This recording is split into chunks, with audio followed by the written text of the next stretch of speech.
Software engineering, we basically ask questions related to HLD and LLD in interviews. So let's understand first that what is HLD and what is LLD. So HLD stands for high level design and LLD stands for low level design. But what it actually means, let's understand it first. So for example कि आपने पहले एक point note कर लो कि HLD में ना code included नहीं होता, इसमें ओवरऑल आर्किटेक्चर होता है और LLD में कोड की ही बातें होती हैं, ठीक है.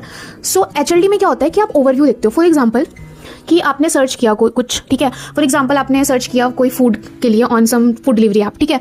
तो अब वो सर्च क्या होगा कि वो जो भी आपने सर्च किया है वो सबसे पहले आपका जाएगा API के थ्रू किसी सर्विस के ऊपर जाएगा. कोई भी आपकी जो सर्विस होगी उस बिजनेस लॉजिक के अकॉर्डिंग फिर वो डेटाबेस से इंटरेक्ट करेगा. फिर डेटाबेसेस में हम देखेंगे कि भाई वो चीज़ है कि नहीं सर्च में. फिर उसके बाद वहाँ से रिस्पॉन्स आएगा.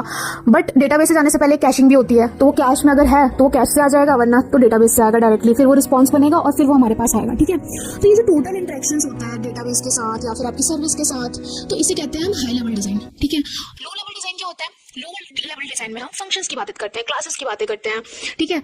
हम बातें करते हैं इंटरफेसेस की बातें करते हैं. हम एग्जांपल की आपको सर्च ही बनाना है, इन लो लेवल डिज़ाइन आपको सर्च का करना है. बनाओगे सर्च सर्विस बनाओगे जिसमें आप ये लॉजिक लिखोगे कि अगर कैशे से अगर मिल जाता है तो हम वहाँ पे एक फंक्शन बनाओगे get from cache, if not available then go to repository, search repository. तो ये मतलब आपको एक, अगर आपको मतलब थोड़ी बहुत नॉलेज होगी कि हाउ रिपोजिटरी वर्क्स और इंटरफेसेस वर्क, तो आपको समझ में आएगा. बट अगर नहीं भी पता तो ये बेसिक समझ लो कि कोड के थ्रू ही हमारी सारी चीज़ें वर्क करती हैं. हमें क्लासेस बनाने होते हैं, इंटरफेसेस बनाने होते हैं, ठीक है, रिपोजिटरीज बनानी होती हैं, हमें फंक्शंस लिखने होते हैं, हमें फंक्शंस के अंदर कौन सा फंक्शन कब इंप्लीमेंट करना है. हम HLD में कोड की बातें नहीं करते, हम ओवरऑल आर्किटेक्चर की बातें करते हैं. और LLD में it's all about code, classes, functions and everything. And if you are new, I have launch system design basic concept series, so please subscribe and follow for the next videos. Thank you so much for watching.